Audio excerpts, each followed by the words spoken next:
আজকে পিক্সেল টপের combo offer নেওয়ার জন্য পিক্সেল টপ এর ভিতরে প্রবেশ করব, করার পরে এখানে রিওয়ার্ড এখানে ক্লিক দিব।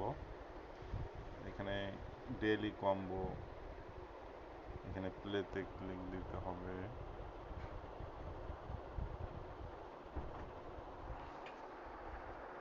ডেইলি কম্বো,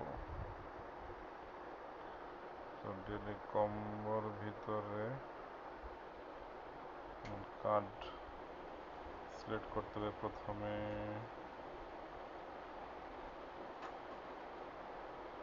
একটা নাম্বার কার্ড,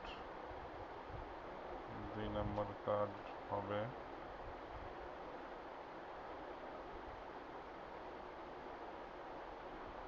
এটা, 3 নম্বর কার্ড হবে এটা, 4 নম্বর কার্ড হবে এটা। চেক ক্লাইম ডেইলি কম্বো শেষ।